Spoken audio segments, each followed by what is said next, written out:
Hey there YouTube, Wrestling Optimus here, back with another action figure review. It's Wednesday night and you know what that means, time for AEW Dynamite on TNT. Specifically, tonight is Beach Break, so I'm wearing my Dirty Heads beach shirt.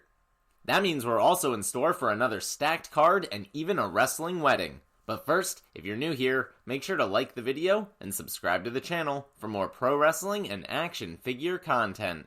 Now, we're headed into my custom dailies place, so for a recap and review, let's take it over to the action figures.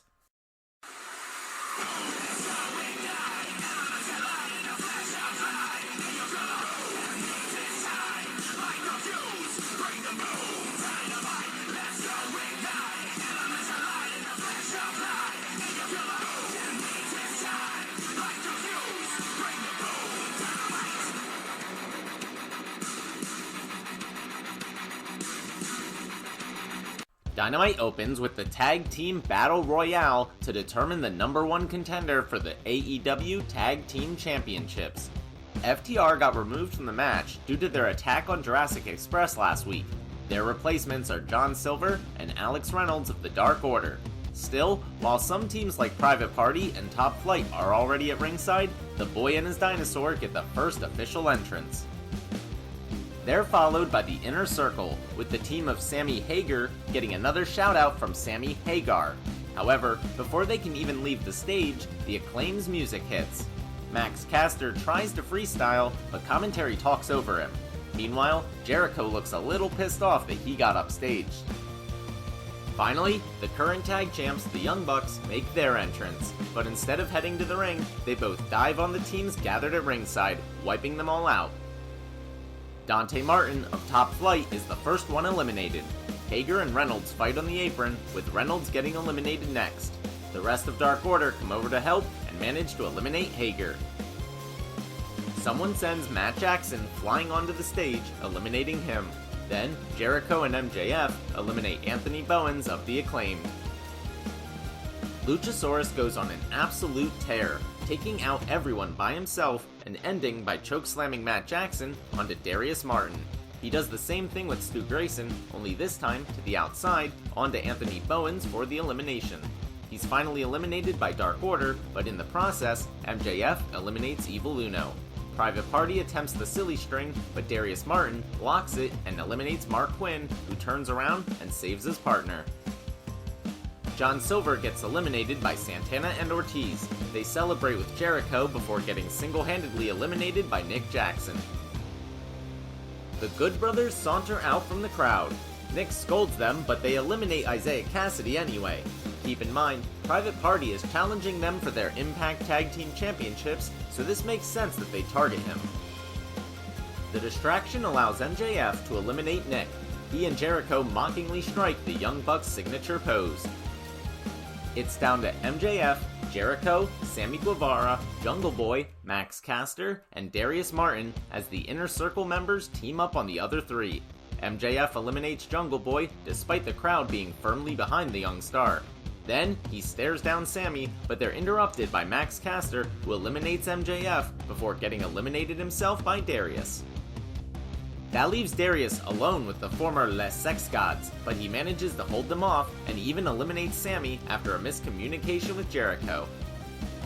It doesn't matter though, as Y2J nails him with the Judas effect while Darius is on the ring apron, eliminating him and winning the Battle Royale. That means Jericho and MJF will take on the Young Bucks at Revolution for the titles.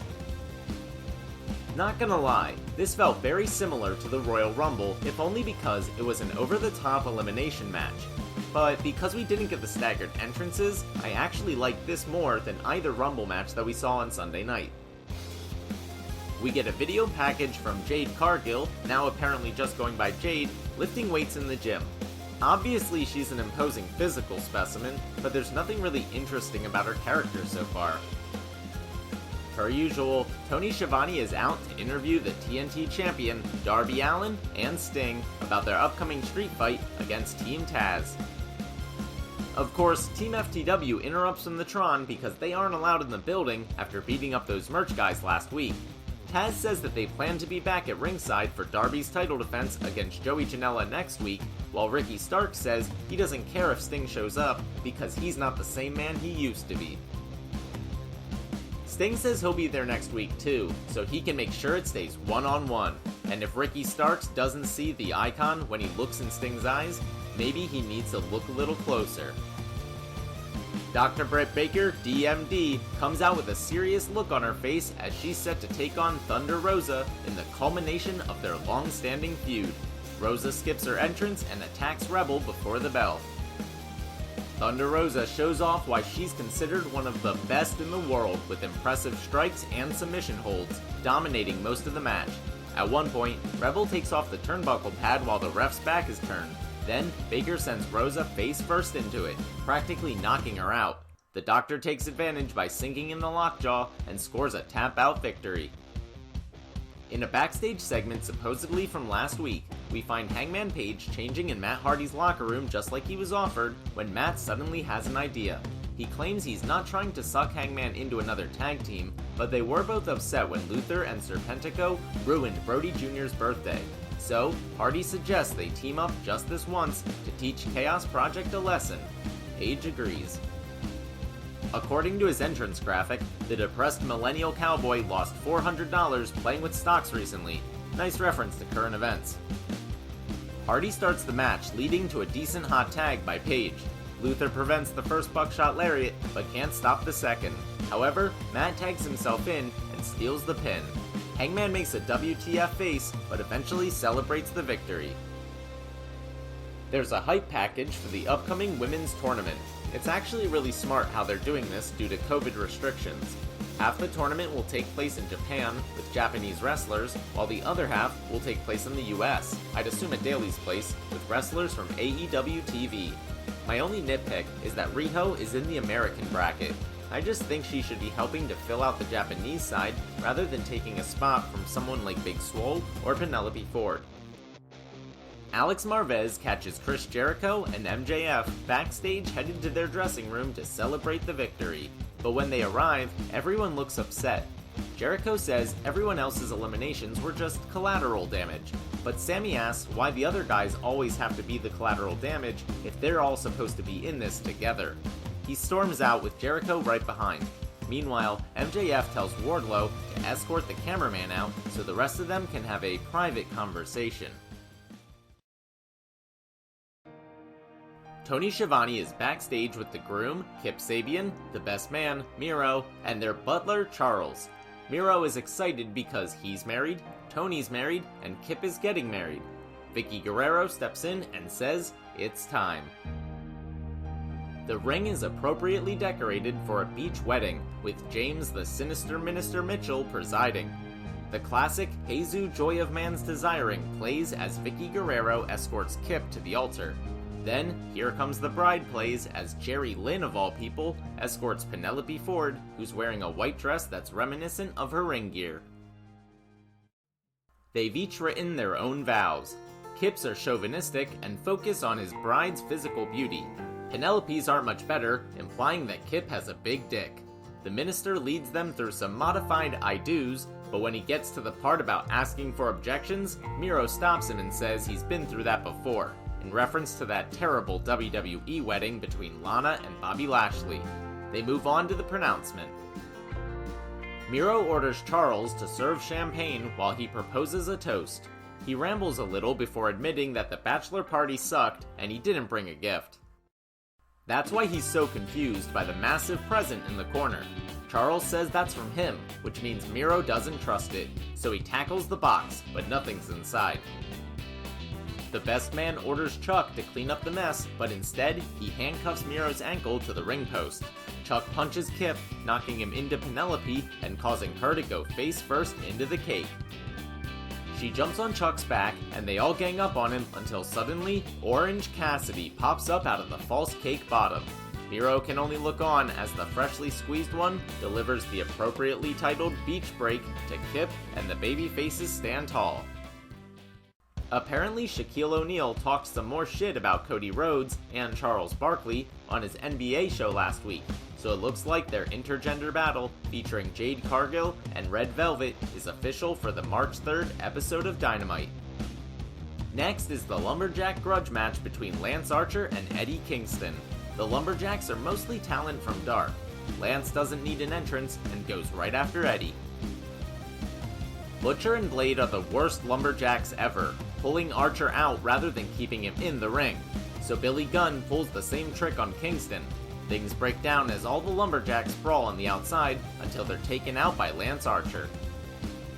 Since it's no DQ, the Bunny rushes in and jumps on Archer's back. He reverses it and goes for a blackout, but Eddie saves her with a spinning back fist. The Blade sets up a table in the corner, but he's speared through it by Bear Bronson.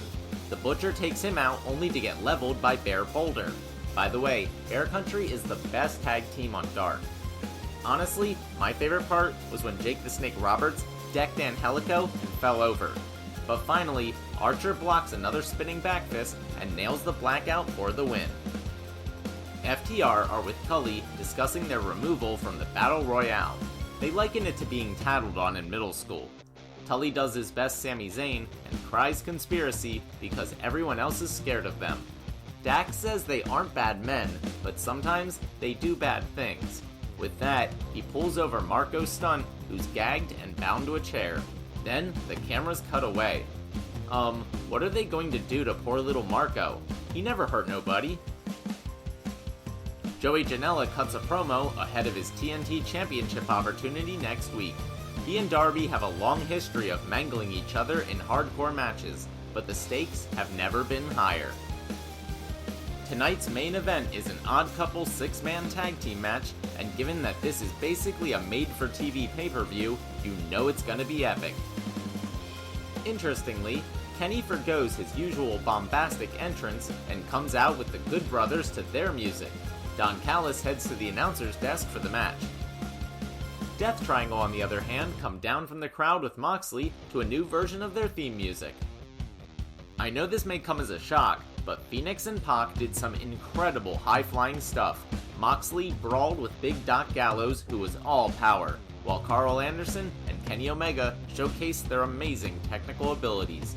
Oh, and Don Callis was really annoying on commentary. Seriously though, if you weren't able to watch this match live, I highly recommend finding it on YouTube. The alliance of questionable babyfaces triple teams Omega with a flurry of strikes and signature moves. When Kenny reverses a paradigm shift into one of his own and goes for the pin on Mox, Pac breaks it up by nailing them both with a 450 splash. But in the end, the heels make a comeback. Kenny hits Pac with a V-trigger, and the Good Brothers hit Phoenix with a magic killer to get the pin and the victory. Lance Archer comes from out of nowhere and takes out Gallows and Anderson, while Moxley realizes that he's all alone in the ring with Kenny Omega. He plots his next move when suddenly a man in a black hood attacks him. He removes his jacket to reveal a Bullet Club shirt, then takes off his mask, and oh my god, it's Kenta! He gives Mox a GTS, then stares him down as he walks out, allowing Omega to stand triumphantly over Moxley's lifeless body. For those who don't know, Kenta, the former Hideo Itami in WWE, is a big star in New Japan Pro Wrestling, where he's a member of the infamous Bullet Club, former stable of Kenny, Cody, the Bucks, and the Good Brothers. I'm not sure, but he may be on a side mission to protect the Bullet Club name that New Japan owns, but AEW has been throwing around lately. What we do know is he's definitely here because Jon Moxley is the current IWGP United States Champion. He hasn't been able to defend that belt since before quarantine, and throughout that time, Kenta has been the #1 contender. Their title match is finally scheduled for New Beginning, which is a New Japan show. Now, pretty much since the formation of AEW, it's been understood that certain talent would be allowed to go work for other promotions like NJPW. But it was always assumed that the so-called Forbidden Door, where stars from those other promotions come to work in AEW, would be closed for the foreseeable future. Overall, that was another great show. I think the theme of the night, other than the beach, is strong endings. The opening battle royale got a little sloppy, but had the right winners. Matt and Hangman vs. Chaos Project was quick, but Hardy stealing the win furthers their storyline nicely. The wedding was definitely a mess at parts, but again, Orange Cassidy popping up out of the cake and standing tall with Chuck was probably the best we could have hoped for from a wrestling wedding. And then of course, the main event. Holy fucking shit. In addition to everything going on with Impact, if New Japan is willing to work with AEW, then the possibilities are literally endless. 2021 is getting really interesting already. Alright, that'll do it for AEW's Beach Break. Thanks so much for watching. Let me know what you thought in the comments down below. I'm gonna try and do an unboxing video this weekend, so keep an eye out for that. Otherwise, I'll be back next Thursday with another action figure review of Dynamite. If you enjoyed this video, make sure to do all that normal YouTube stuff. Smash the like button, share with any wrestling or action figure fans you may know, subscribe to the channel, and spread the word. You can also talk to me over on Twitter at PSUOptimus, or see all my best figure photography over on Instagram at WrestlingOptimus. If you haven't seen my Royal Rumble review, you can check that out right here. But until next time, I've been Wrestling Optimus, and I'll catch you later.